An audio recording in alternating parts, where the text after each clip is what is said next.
que a figueira não floresça, que não haja fruto na vide, e que o produto da oliveira minta.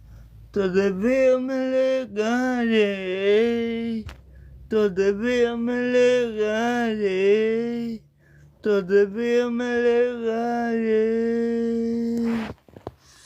todavia me legarei, todavia me legarei, todavia me legarei.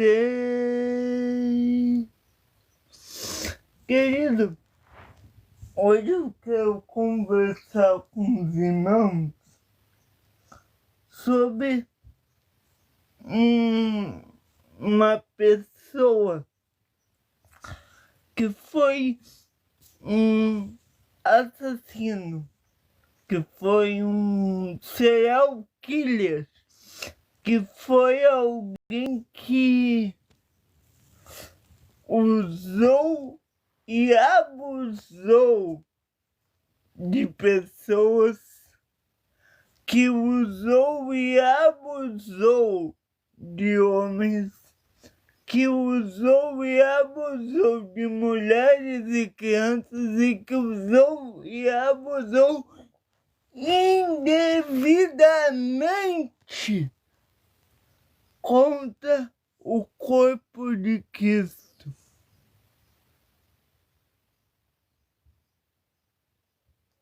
Contra aquilo que estava em natura, contra aquilo que é sacro, ou seja, que é sagrado, que é santo, que é incorruptível, que é a coisa mais importante da vida: Jesus. Este homem, ele é alguém que está virado, doutor, mas ainda não. Peço oração. Este homem é alguém que odiava os cristãos. É alguém que perseguia. É alguém que matava. É alguém que esquartejava cristãos.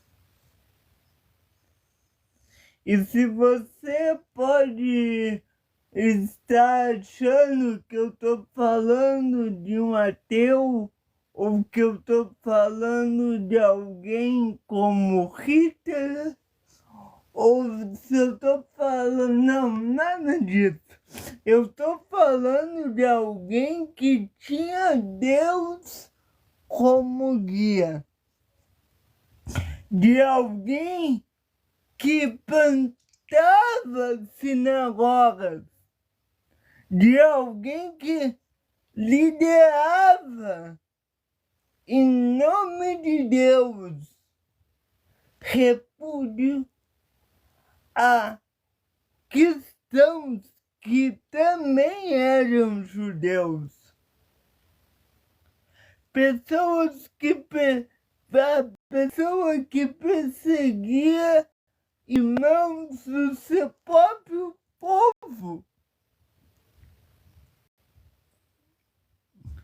Este homem, ele foi usado poderosamente para salvar pessoas no nome de Cristo Jesus.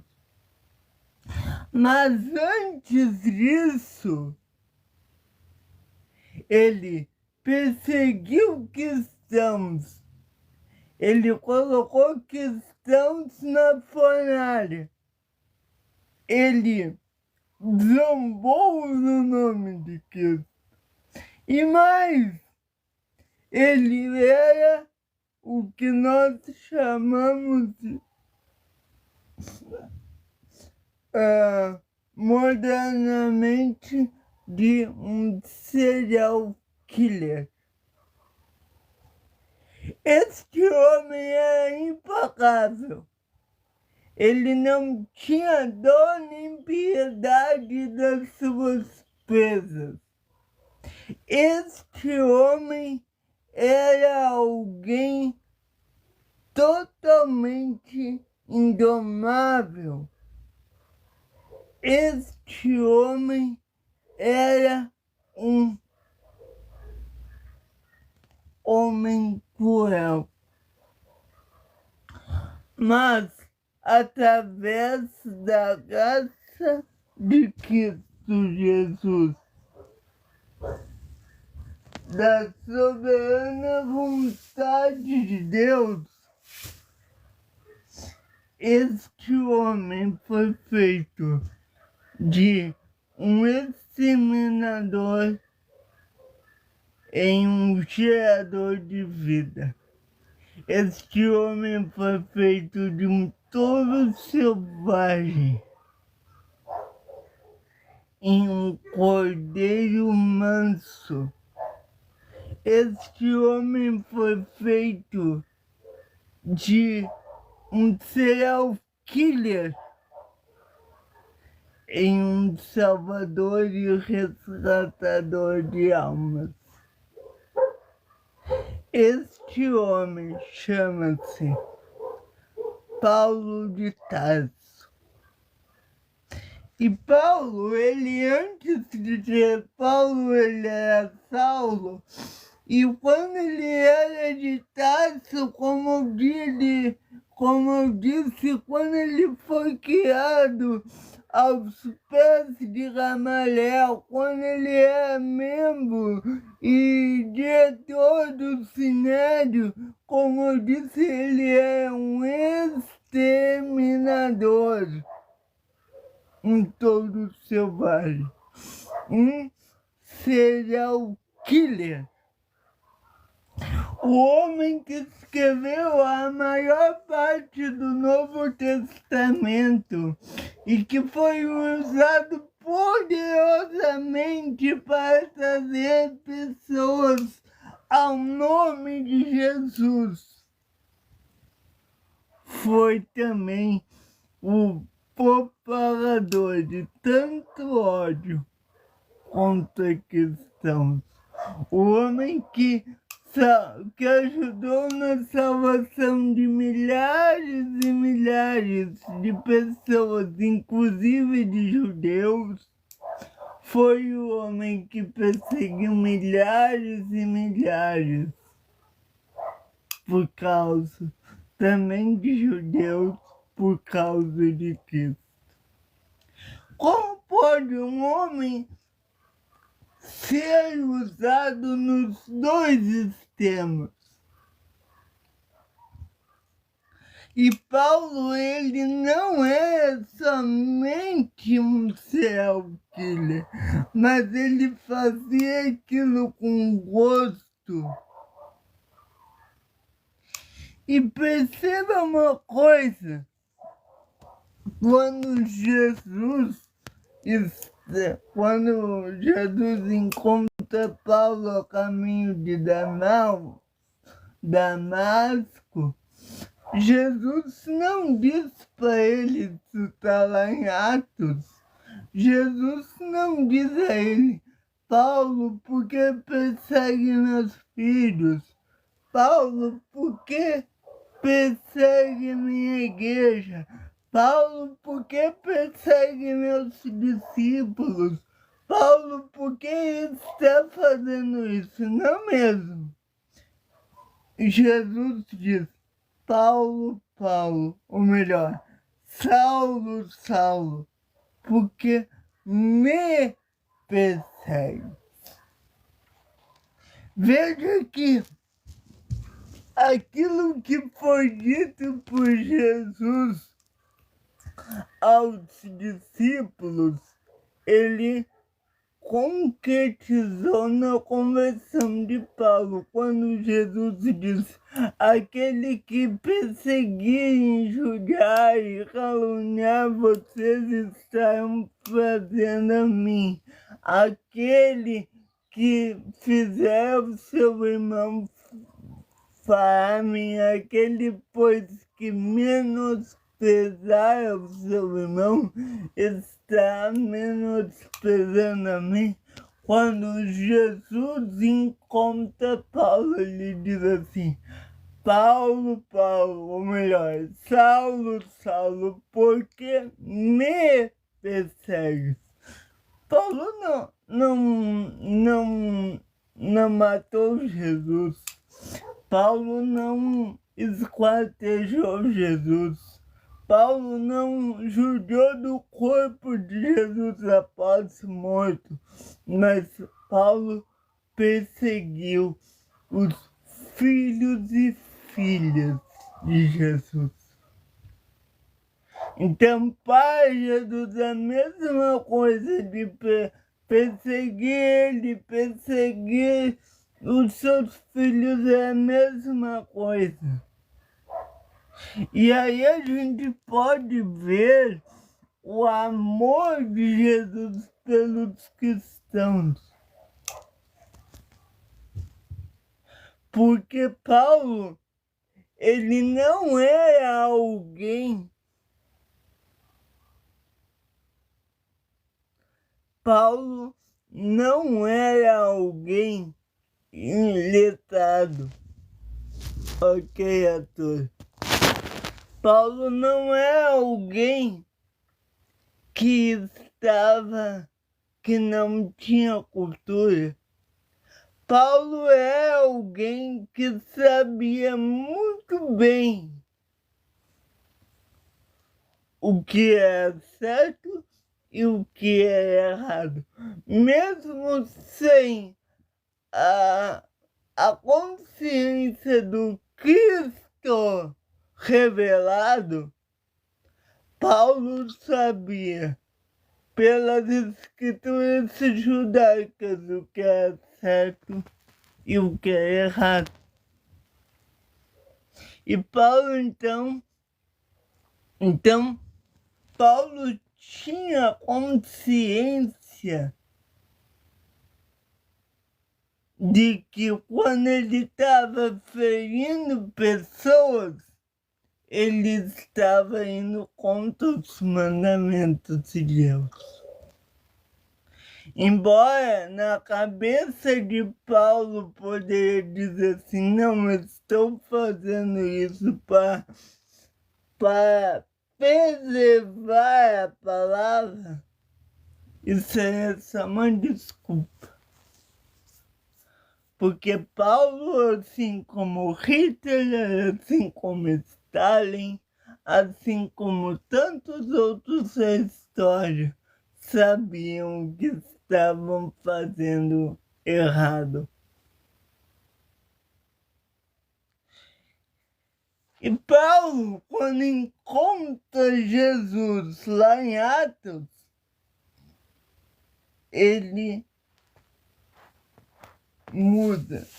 Ele tem aquilo que nós chamamos de uma metanoia, ou seja, uma mudança de mente, ou seja, de ponderação e de coração, ou seja, de espiritualidade. E Paulo, então, ele compreende que tudo aquilo que ele fazia não era contra pessoas, mas era contra o Deus imprimido nas pessoas. Paulo compreende que tudo aquilo, todo ódio que ele disseminava não era contra indivíduos, mas era contra o Deus dos indivíduos. Paulo compreende que tudo aquilo estava desagradando, estava manchando não somente pessoas, mas estava manchando o seu relacionamento com o Eterno. A vida, deixa eu dizer algo, a vida, irmãos, é uma só. Esta vida é uma só. Ou você segue a Deus na sua plenitude, ou você segue a Satanás.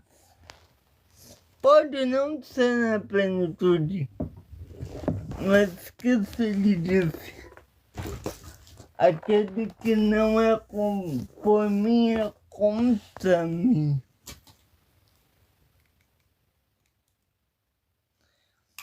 Então, qual é a lição que nós podemos aprender acerca da vida de Paulo? Que nós não temos na vida o que é necessário. Nós só temos o que Deus, Ele nos dá. Eu vou ter que fazer algo. Mesmo Paulo, ele disse: eu plantei, Apolo regou, mas o crescimento veio das mãos do Senhor.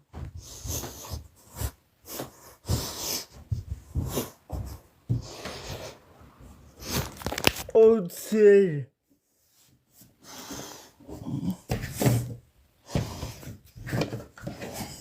deixa eu só fazer uma coisa.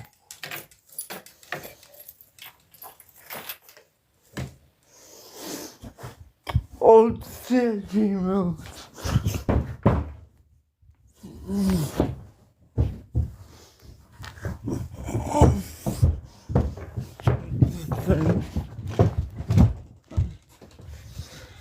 ou seja,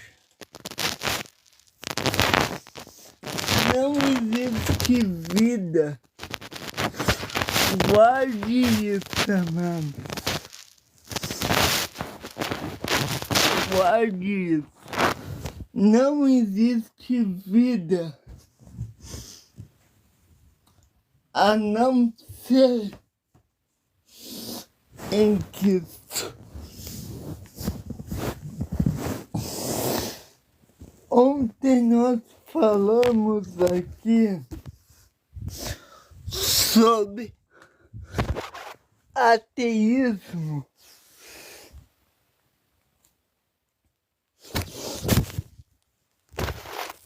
Sobre ateísmo. E eu disse que muitas vezes nós vivemos uma vida, nós acreditamos em Deus, nós lemos a Bíblia, nós até vamos na igreja, mas nós vivemos uma vida como se Ele não existisse. E eu quero dar um exemplo aqui. Paulo, ele conhecia, e eu vou usar a história de Paulo para esse exemplo. Paulo sabia que é errado matar. Paulo sabia que era pecado blasfemar. Paulo sabia das consequências graves que era não amar o seu irmão. E mesmo assim, ele perseguiu pessoas. Mesmo sendo um conhecedor da lei de Deus, ele escolheu não amar a Deus. Porque quando você não ama pessoas, você não ama Deus. Então, quando buscamos uma justiça que é uma pseudo-justiça, porque pois acreditamos que naquilo que acreditamos é verdadeiro, Paulo acreditava que o julgamento que ele fazia do cristianismo estava certo. Então, em nome desse pensamento, dessa ponderação, ele se colocava acima de bem e mal. E a primeira coisa que nós vemos na conversão de Paulo não é que Paulo começou a plantar igrejas e aí Deus diz assim, não, Paulo, agora tu te converte, tá tudo bem, aquilo lá é passado. Não. Aí logo, claro que assim que Paulo se converteu, já deu início ao trabalho, mas durante o processo de conversão de Paulo, Deus quebrou ele. Deus quebrou a espinha dorsal de Paulo. Deus humilhou Paulo. Não no público, mas no secreto. Não para envergonhá-lo, mas para curá-lo. Não para fazer Paulo ter um falso arrependimento hipócrita, mas para que o arrependimento fosse genuíno. E assim Paulo, transformado, ele pode ser usado como o maior plantador de igreja da história do cristianismo, como o maior escritor do cristianismo. Paulo escreveu mais da metade do Novo Testamento. Como o maior líder depois de Cristo de todos e Moisés de todos os tempos. Então, deixa eu te dizer uma coisa, Deus ainda pode transformar sua história. Mas para isso, primeiro ele vai quebrá-lo. Alguém já disse que somente vive o propósito, guarde isso. Somente vive o propósito aquele que tem capacidade de aguentar o propósito. Desculpa. Somente vive o propósito aquele que tem capacidade de suportar o processo.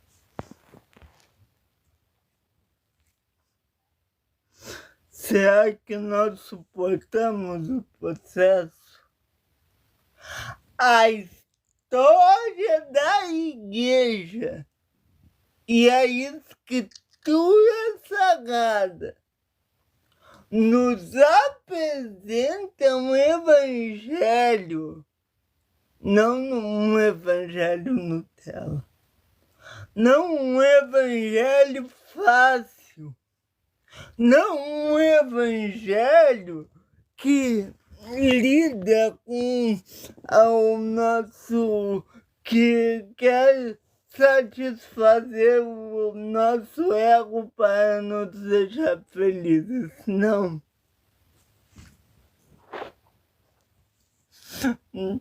Mas o evangelho do nosso Senhor Jesus Cristo é um evangelho que confronta o nosso ego, como bem disse nosso irmão Jacques, mas que também transforma a nossa natureza. Jesus diz: aquele que quer vir após mim, negue-se a si mesmo, tome a sua cruz e siga-me. O Evangelho é o único lugar no mundo que tu vai ver uma filosofia de vida, onde diz que para você ganhar, você tem que perder. Que para você ser, você tem que se diminuir. Para que você conquiste, você tem que perder. Para que você cresça, você precisa diminuir. Eu não conheço nenhuma outra filosofia do mundo que ensine isso. Nem no mundo antigo, nem no mundo atual. Então, Paulo aprendeu isso. E será que nós aprenderemos essa lição? Porque muita gente pode pensar que ali no caminho de Damasco, quando Paulo encontrou Jesus, Jesus libertou ele de fato, sim, mas que Paulo teve uma amnésia e esqueceu todo aquele ódio, toda aquela velha natureza. De fato, eu creio que o milagre é instantâneo. Mas deixa eu dizer uma coisa. A transformação de Paulo começou ali. Ela não foi consumada ali. Paulo, ele só virou o grande líder do cristianismo após Cristo, porque ele deixou que após a experiência Cristo trabalhasse na vida dele, continuasse transformando a sua vida. E essa transformação não foi fácil, foi dolorosa. Então, volto a repetir, somente vive o propósito aquele que consegue suportar o processo.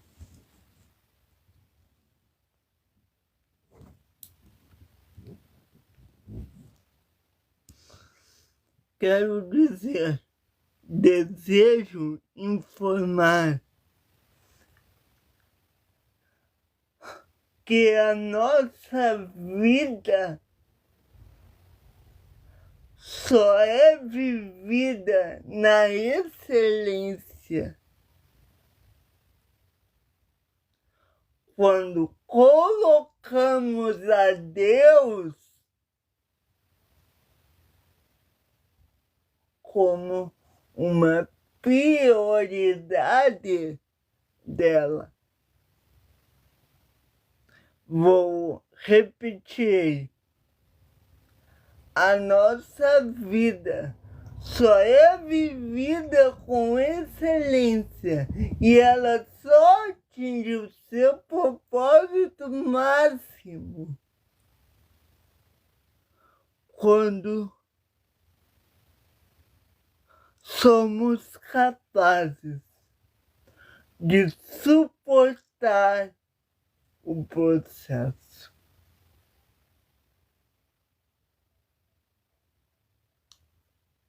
Sabe de uma coisa? Eu, de uns dias pra cá, percebi uma coisa. Eu falava as minhas palavras aqui para vocês, querendo sempre falar mais rápido para que as pessoas não fossem embora, sempre despejar o conteúdo. E eu aprendi uma coisa. Quando eu falo articulado, não somente no sentido do mecanismo,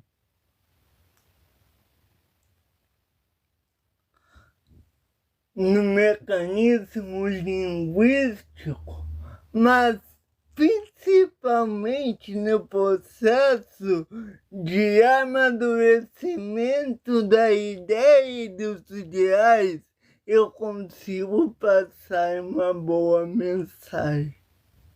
Então, a partir de hoje, você não verá mais eu falar rápido. E toda vez que eu falar rápido, eu retornarei.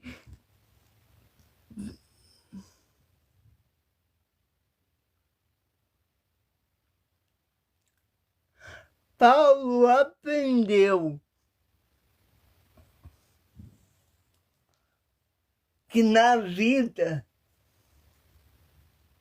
não é pela força, é pelo amor.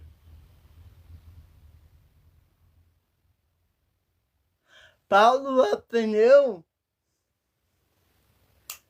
que no Evangelho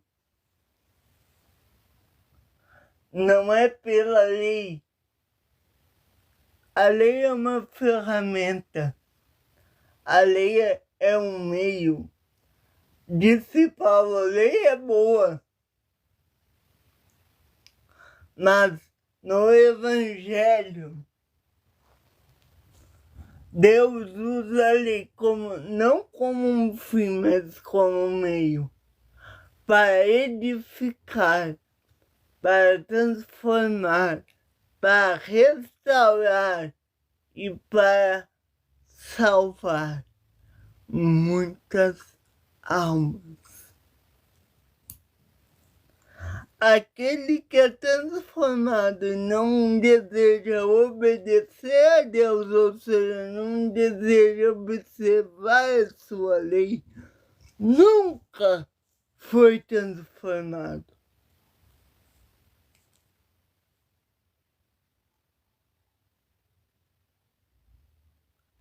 Paulo aprendeu que no processo é necessário perder.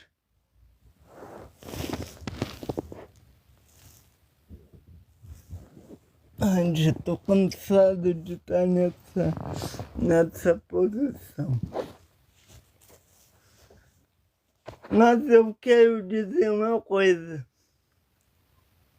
Porque, ou melhor, indagar você.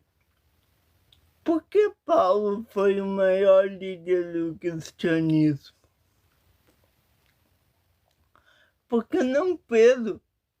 Por que não Felipe? Por que não Tomé? Por que não Judas? Por que Paulo? Aí você pode me dizer assim, Tchau, mas Pedro negou 3 vezes. Judas o entregou por 30 moedas e se matou. Tomé é um beberrão. Só sobrou Paulo. Existe maior problema do que ser um serial killer. Então, o fato não é o problema. O fato é a entrega. Ou melhor, a resolução não é o problema. O resultado não se dá pelo problema. O resultado se dá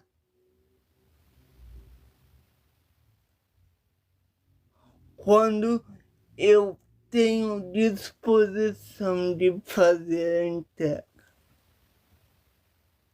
E eu não estou dizendo com isso que Paulo, que Judas, que Tomé, que Felipe não se entregaram. Não, eles foram os 12 e os 12 tiveram sua importância no processo da salvação, com certeza. Mas quantos deles renunciaram a tudo? Paulo renunciou ao seu cargo. Paulo renunciou à sua ira. Paulo renunciou seu prestígio. Paulo renunciou às suas convicções mais profundas.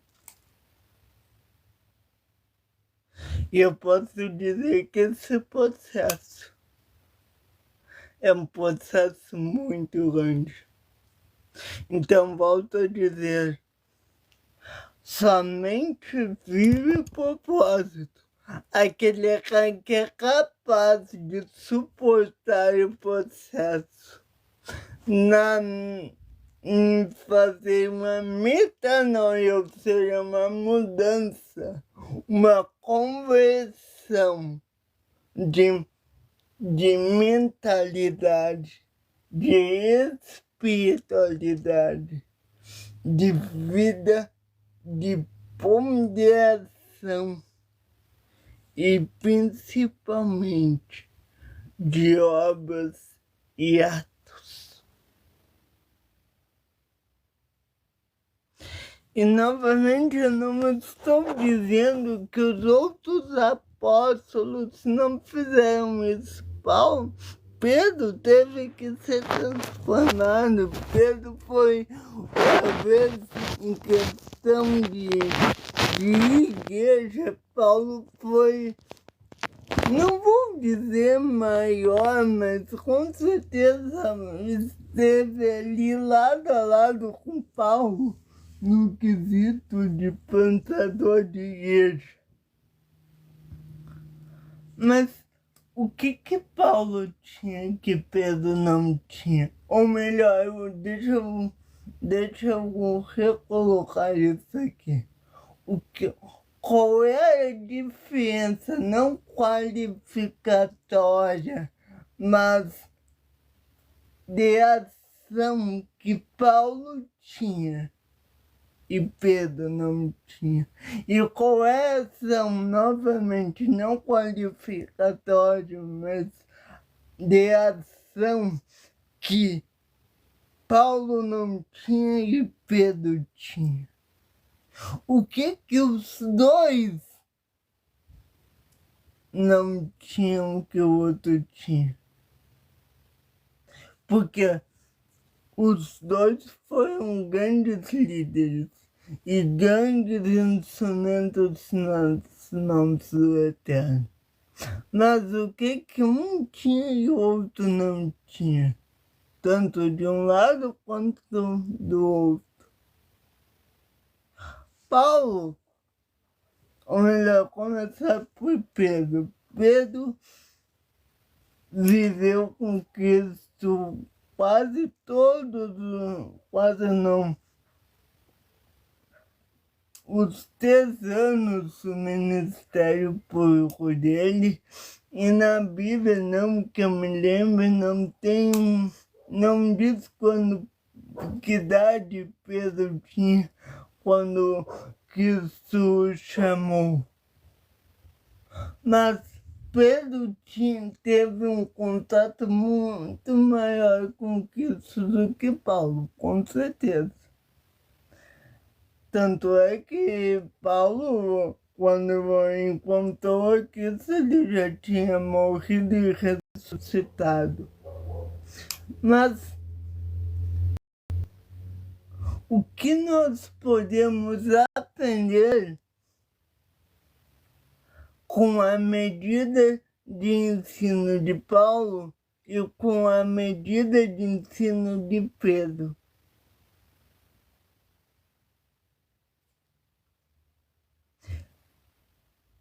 Paulo, eu estou falando de Pedro e de Paulo, mas o enfoque aqui é Paulo.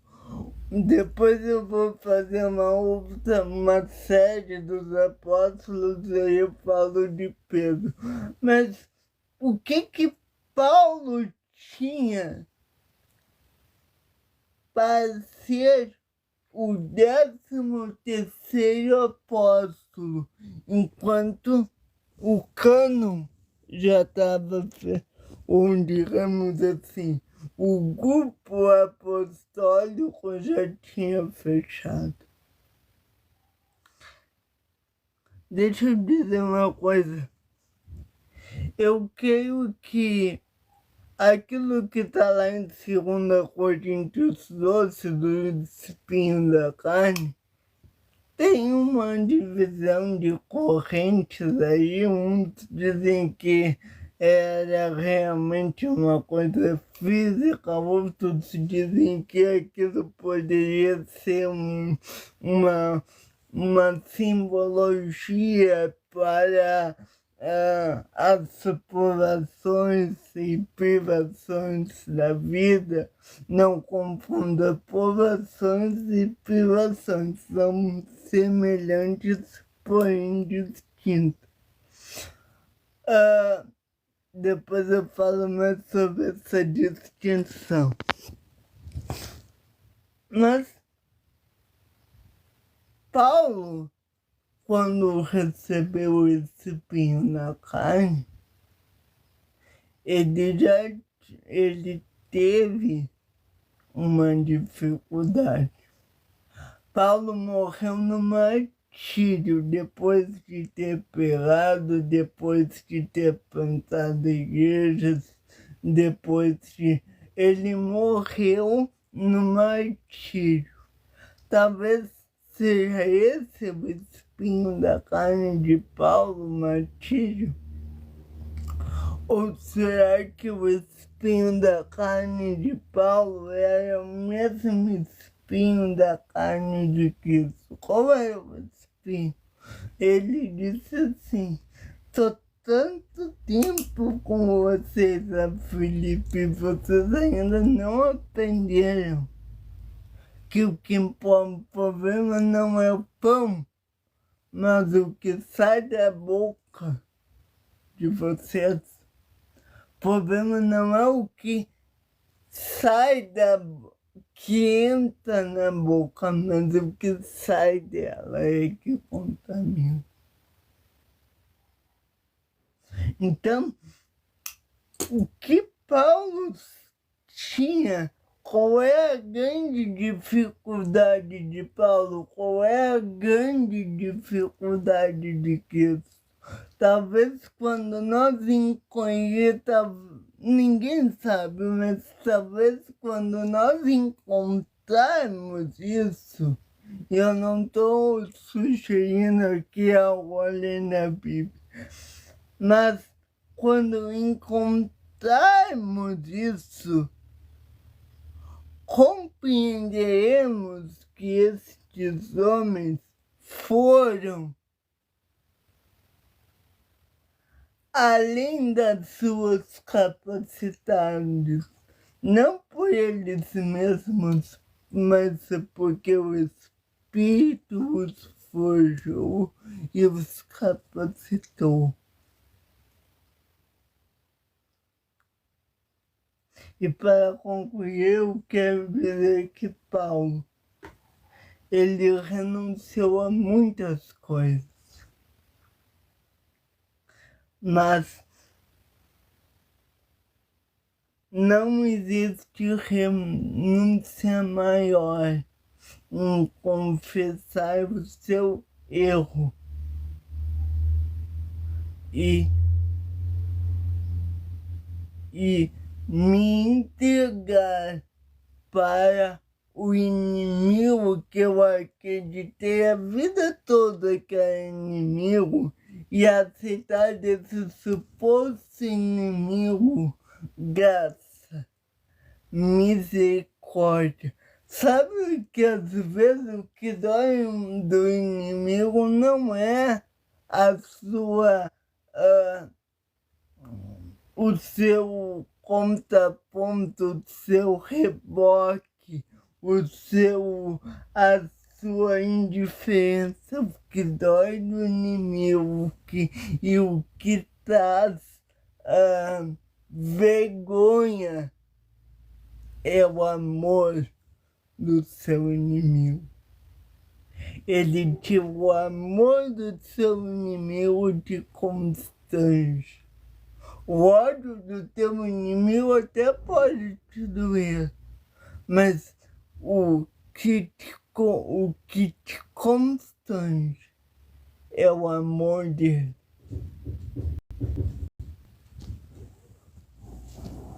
Só um minuto. Eu deixei a chave aí.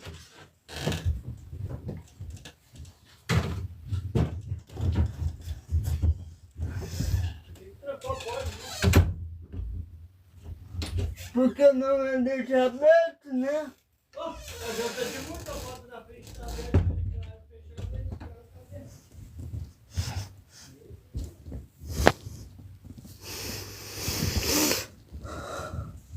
O que te constrange, desculpa, meu irmão, repito, só para voltar aqui o raciocínio. O que te constrange não é o ódio do teu inimigo, mas é o amor dele. Porque é muito fácil eu odiar meu inimigo e amar o meu irmão. Como o próprio Jesus disse, que proveito terá se você amar o teu irmão? Mas aquele que ama o inimigo, na dinâmica do reino, alcançou um nível mais elevado. Não é que seu mérito, não. Nós não somos dignos de nada. Mas ao contrário, quem ama o inimigo, ao invés de ter o mérito porque conseguiu, ele só amou o inimigo porque ele recebeu graça de ser amado por Deus enquanto era o inimigo de Deus. E Paulo, acredito eu, que aquele amor de Cristo, quando ele diz, Paulo, Paulo, por que me persegues? Depois estende a mão para Paulo, é mais constrangedor do que se Cristo tivesse destruído. Por isso que ele diz assim, eu plantei, a Paulo regou, mas o crescimento veio do Senhor. Então, qual é a grande lição da vida de Paulo? é que tudo aquilo que nós acreditamos hoje, e eu digo convicções pessoais, pode ser considerado como nada para Cristo. Mas o nosso empenho em amar pode ser a ferramenta para acharmos graça diante dele. Qual é o ensinamento que fica de Paulo? Todo aquele que quiser vir após mim, negue-se a si mesmo, e quando negar a si mesmo, será transformado. Mesmo tu sendo um serial killer, mesmo tu sendo um ateu, mesmo tu sendo qualquer coisa, se tu tiver à disposição, o Evangelho te transforma. Não é que você vai vir, que isso vai te receber, você vai ficar como que tu tá. Mas se você tiver disposição, o Evangelho te recebe, depois de receber, te transforma. Porque o Evangelho que só recebe não é Evangelho verdadeiro. O Evangelho verdadeiro é aquele que diz: venha como está, mas não permaneça como tu és. E Paulo entendeu isso. Nos últimos dias eu ando bem triste. Então, eu peço que vocês orem por mim.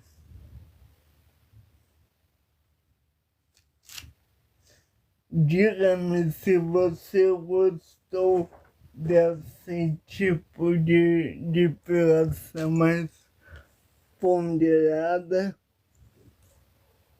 Se você não acha que quando eu falo mais rápido eu fico mais lento e aí fica tedioso, ou se você acha que se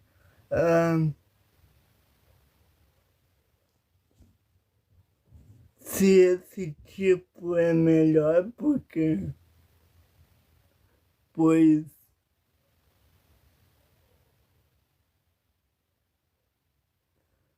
meu nome é Thiago Francisco Bergman, evangelista.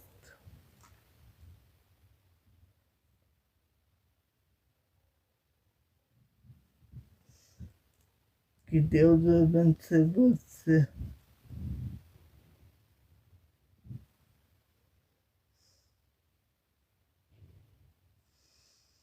Alguém tem alguma pergunta?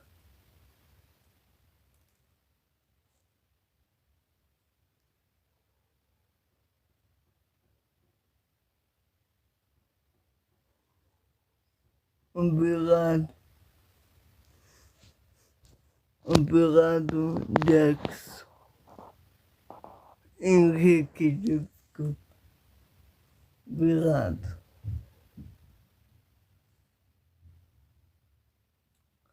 Peço que você olhe, ou vocês olhem por mim. Gente, eu queria vir aqui já há meses atrás, eu me propus a vir aqui no canal um quadro de perguntas e respostas, mas eu não consegui manter porque não tem pergunta suficiente.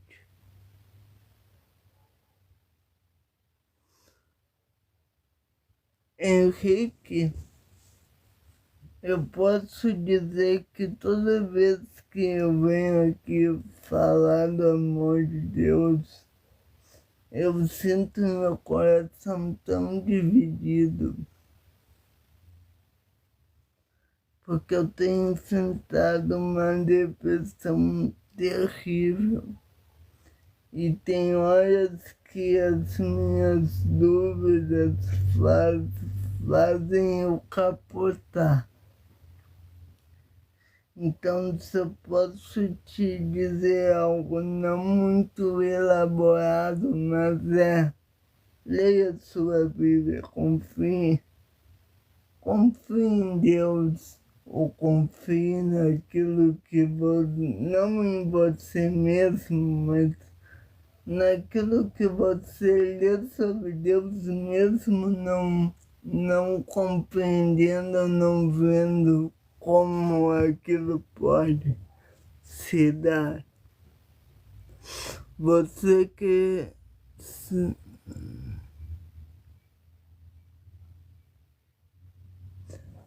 olha, eu sou de uma teologia mais reformada e eu acredito que nos animais terão animais no céu.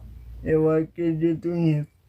Mas não que seremos nossos animais aqui na Terra, daqui da Terra. Eu acredito que os animais, eles não têm salvação, não porque não merecem, mas simplesmente porque não pecaram. Quem pecou foi o homem. É claro que lá em Romanos eu falo melhor sobre isso, se você for na minha série. Toda a criação recebeu consequências por causa do pecado, mas não foi toda a criação que pecou. Então, isso inclui os animais. Os animais tiveram consequências do pecado, tanto é que os animais têm doenças, mas não é eles que pecaram.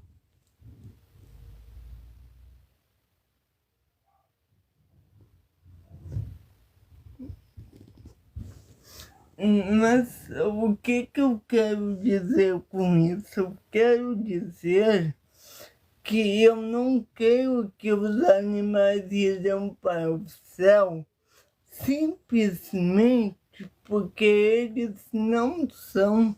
E eu respeito seus sentimentos, mas eu tenho que ser sincero com o que eu creio, que principalmente com o que a Escritura diz.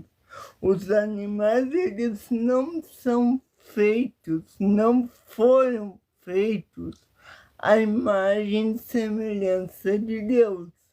Então, quem é para o céu? Aqueles que foram salvos, que foram lavados no sangue de Cristo, e conforme Gênesis 1:26 e 20. Deixa eu só fazer uma coisa aqui, peraí.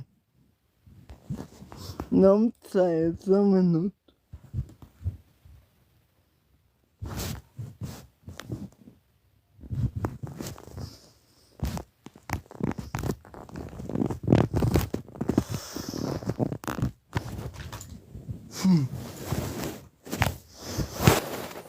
Peraí, gente, um minuto.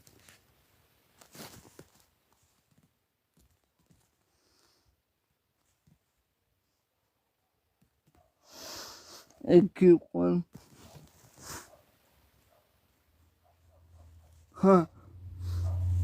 Um minuto, gente.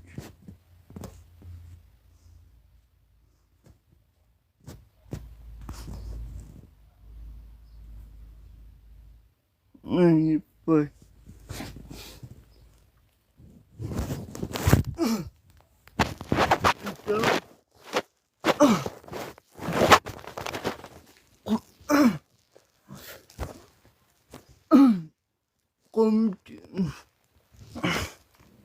continuando a minha resposta.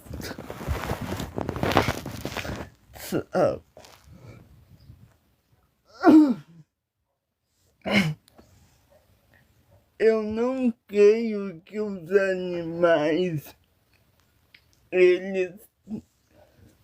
Ai, que saco.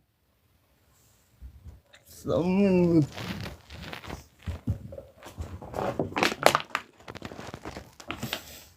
Peraí.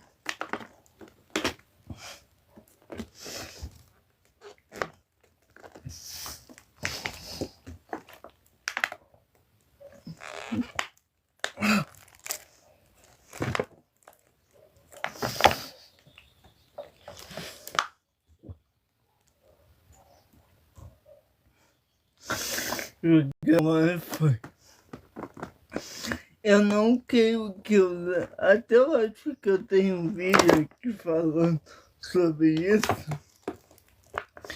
Eu não creio que os animais terão remissão no sentido espiritual, porque eles não pecaram. Quem pecou foi os homens. O homem só... Os animais, assim como todo o resto da criação, as plantas, as árvores, os outros animais, sei lá, a árvore, os mares, os rios, as montanhas, toda a natureza, ela sofreu os efeitos do pecado, mas ela em si não pecou, porque ela não é uma inteligência, no sentido de algo que consegue pensar, refletir. Então, os animais, aí você pode dizer assim, mas os animais conseguem pensar e refletir. Sim, eu sei, mas eu até questiono um pouco esta, será que eles conseguem ponderar conforme nós? Porque é inegável que eles ponderam. Mas será que este ponderamento é igual ao ponderamento humano?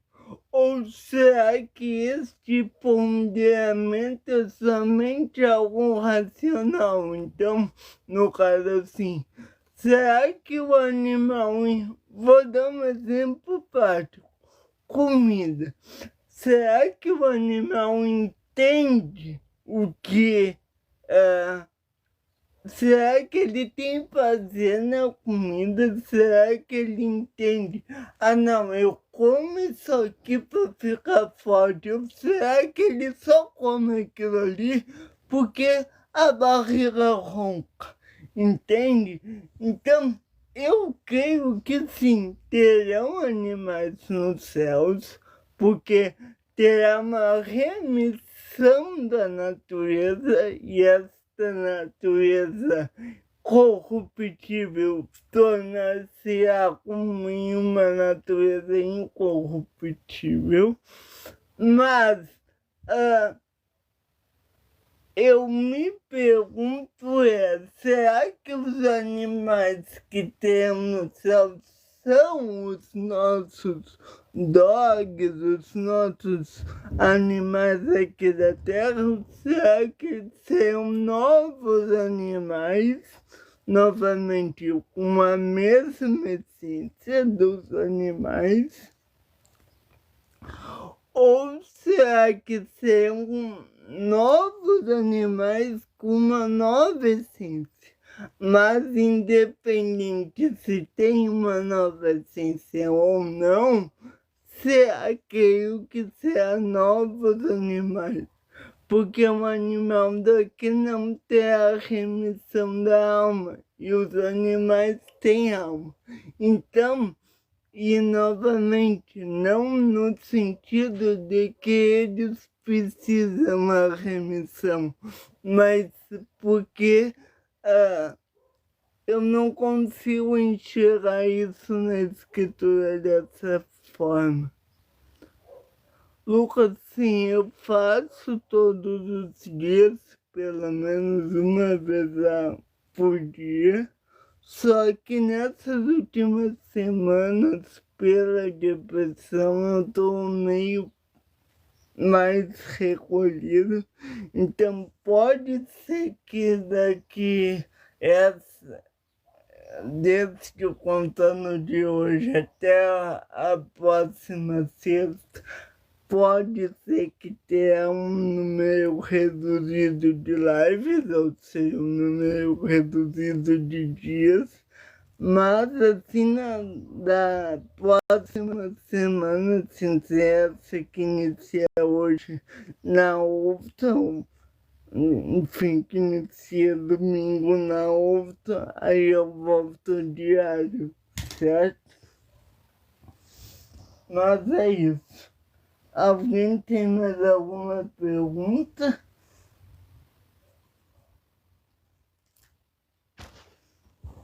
Eu tenho uma pergunta para vocês. Várias vezes eu já pensei em desistir de tudo, desistir do canal. Tudo que eu sonho em ter um livro publicado. E até esse sonho, às vezes, eu já sentei para escrever. Muitas vezes eu não consigo. A questão é, você acha que eu devo desistir ou não?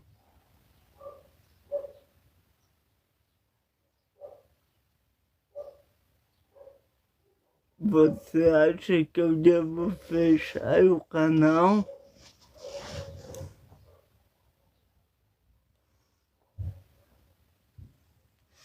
Eu vou indo. Agora, que Deus abençoe todos. Fiquem na paz.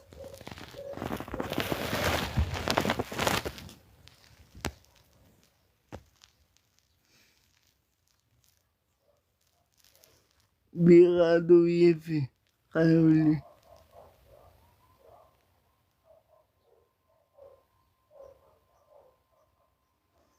Pois é isso que eu me pergunto. Será que realmente faz diferença?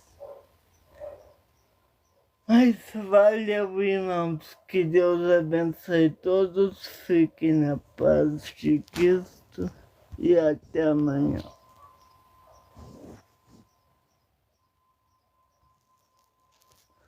Tô fechando a tour. Valeu. Até amanhã.